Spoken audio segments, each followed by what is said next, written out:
Саламатсыздарбы? Мен азыр Оштогу Геолог Арадоктомун. Геолог Арадоктун 58-ci көчөсүнөн сатыла турган үй көрсөтөйүн деп атам. Мына үйдүн алдында турам, азыр кирип көрүп чыктым. Үй мага жакты. Аябай жакшы үй экен. Үйдүн жери 6 сотук, фактически бир аз чоңураак, дарак бактары менен. Нар жагында кошумча курулуш времянкасы дагы бар. Үйдү туугандар $400.000 сатууга койду. Бул Геолог Арадоктун 58-ci көчөсү, бул жагы мына 49-чу көчөдөн бурулуп киресиздер. Батыш жагы Санкт-Петербург көчөсүнөн тагыра Навкатский жактан келсе болот. Ал эми бул жагы болсо Фрунзенскийден Геолог Арадокко өрдөн чыккан деле көпүрөдөн өтүп туруп эле оң тарапка жүрөсүздөр. Бул жагы көчөсү асфальт болот экен эми.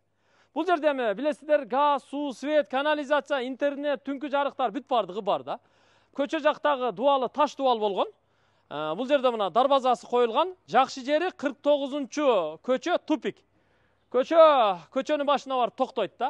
Тагыраагы ашыкча адам кирбейт, тынч болгон көчө. Эгер даяр болсоңуздар, азыр мен көрсөтүүнү баштайм. Негизи үйдүн локациясы өтө сонун жерде. Геолог Арадок. Азыр эми шаар ортосунан ушундай бир аз тынчыраак жерди элдер каалап калышты. Камера көзөмөлдөр дагы коюлган, дарбазасы коюлган, 14-чү номурдагы үй. Газ кирген, суу, свет, канализация, центральный бүт бардыгы коммуникациялар борборлоштурулган. Мына үйдүн короосуна кирип келдик. Бул жакта болсо мына навес куруп койгон, көрүп турасыздар, үстү жабыла элек. Үй чоң үй, узундугу бир канча? Мына жерден нар жакка эсептегенде 10 метрден ашат. Ал эми туурасы дагы бир 11-12 метрдин тегерегинде узун туурасы. Сырткы фасад декор болгон, терезелери бардыгы пластик, сыртында темир решеткасы менен, өстүрмөлөрү, суу түтүктөрү бардыгы кагылган. Сырттан киргенде оң жакта дагы бир аз орун жайы бар. Бул жакта болсо иткана, нар жагы сырткы ажаткан экен. Бирок үйдүн аркасында дагы 1,5-2 метрдей жер аралыгы бар экен. Азыр эми үйгө кире берели. Бул жер мына көрүп турасыздар, тепкич, сары таш менен жасалыптыр. Негизги эшиги чоң эшик. Эшикти ачып киргенде эле бул жер дализ, тагыраагы тамбур деп айтабыз. Же болбосо прихожка, бут чечмее деп айтып коебуз. Бул жакта 2 терезеси бар экен, жалюзилери тартылган, килемдер салыныптыр, полу паркет экен. Экинчи эшикти ачып киргенде бул холл. Көрдүңүздөр? Бүт мындай дивандар коюлган, кондиционерлер коюлган, холл аянты кенен, оң жактагы тепкич менен 2-нчи кабатка чыкса болот. Сырттан киргенде эле сол жакта атайын көрүп турасыздар, LED экран, телевизор коюлган, TV зона. Бул жакта болсо домофон, интернет модемдери, камера көзөмөлдөрү бүт бардыгы ушул жерге бир жерге топтолуп коюлуптур да. Бул жагы болсо санузел экен. Мен эми чекеден сиздерге көрсөтүп берейин. Сразу эле биринчи бөлмөгө киргенде бул биринчи кабаттагы кичи зал, же болбосо көрүп турасыздар, ушу уктоочу, эс алуучу бөлмө десек болот. Аянты кенен, 2 терезелүү, кондиционер бар. Азыр эми бул бөлмөдө ошо балдар жашашат. Андан кийин бул бөлмөгө кире турган болсок, бул зал, мейманкана. Туурасы 5 метр, узундугу 6 метр. 5 × 6 30 чарчы метр чыгат. Кенен чоң бөлмө, стол, стулдар, дивандар, мындай декоративный каминдер бардыгы коюлуптур. Дуалы агартылып боелгон. Потолоктору дагы мына этноколоритте жасалган. Полуна болсо ламинат төшөп, анан килем салып койгон. Бул эми зал, мейманкана болуп эсептелинет. Ал эми тепкичтин астынан бул эшик аркылуу бул жакка жүрө турган болсок, бул жагы ашканасы. Чай иче турган орундугу, TV зонасы, нар жагы үйдүн артына чыгып кетет. Бул жакта болсо бүт ашкана зонасы. Ашкана зонасы дагы мына көрүп турасыздар, кенен, газ, суу, свет, канализация бардыгы кирген. Төр жагында болсо, көрүп койсоңуздар болот, бул жагы котельный. Электр тогу менен дагы, көмүр отун менен дагы, газ менен дагы иштей турган котельный бул жагы. Көрүп алдыңыздар, Бул жакта болсо, үйдүн артына чыга турган атайын дализи бар. Бул жерге бут чечип, анан үйдүн артына ошо времянкага же болбосо бакка чыкса болот да. Түшүнүп алдыңыздар? Мен азыр эми 2-нчи кабатка чыгып көрсөтөмүн. Ага чейин мына сырттан киргенде оң жактагы санузелди дагы сиздерге көрсөтүп коеюн, Бул жакка киргенде төрдө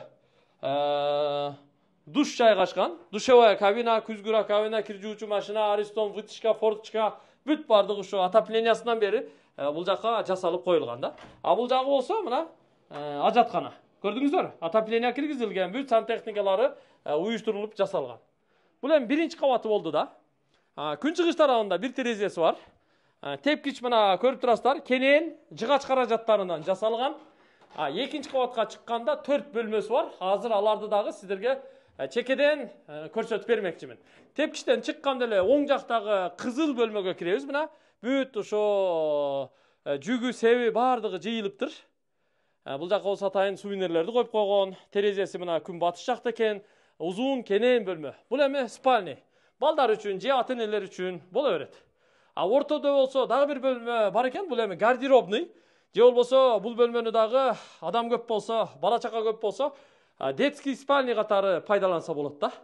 Андан сырткары мына бул жакка келе турган болсок, бул жагы эми нак ата-энелердин бөлмөсү экен да. Бул бир аз кененирээк.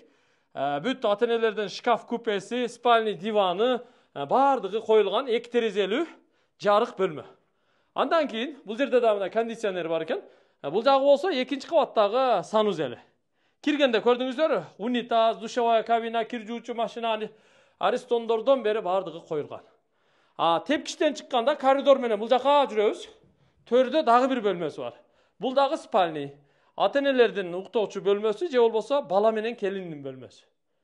Бала менен келиндин уктоочу бөлмөсү ушул. Бул эмеректер, техникалар бүт бардыгы калат. Өздөрүнүн ушу кийим кечесин анча-мынча буюм тайындарын алып чыгып кетет, калгандары бүт калат. Мыналардын бардыгы калат. Бул жакта мына күн чыгыш тарабындагы терезеси бардыгы пластик терезелер. Биринчи, экинчи кабатты сиздер толук көрүп алдыңыздар. Азыр эми мен сыртка чыгам дагы, андан кийин кошумча курулуштарыны дагы көрсөтүп берем. Үйдөн чыктык. Эми бул жакка жүрөлү. Мына үйдүн алдындагы унаа коюучу жайды, площадканы көрдүңүздөрбү? Аябай кенен, стяжка куюлган. Үстүн поликарбонат менен жарык кылып жаап койсоңуздар аябай жакшы болот. Бул жагы мына бак. Көрдүңүздөрбү? Бакта гилтейген чоң дарактар бар. Мисалы кокон гилас бар экен, өрүк бар экен, арча бар экен, жана башка дарактар бар экен да. Жана үйдүн артынан чыккан дализ ушул. Эми бул жакка жүрөлү. Чекеден сиздерге көрсөтүп беребиз. Бул жактарга дагы суулары, канализация түтүктөрү бардыгы келтирилген. Бул жакта болсо очокканасы бар. Ал үчүн бир аз бийигирээкке көтөрүлүп чыгабыз. Бул жакта болсо тапчан, бул жагы болсо очокканасы. Бүт казандары коюлган. Бул жакты дагы ошо той топурда кенен кесир пайдаланса болот. Бул жагы болсо мурда бассейн болгон экен эле.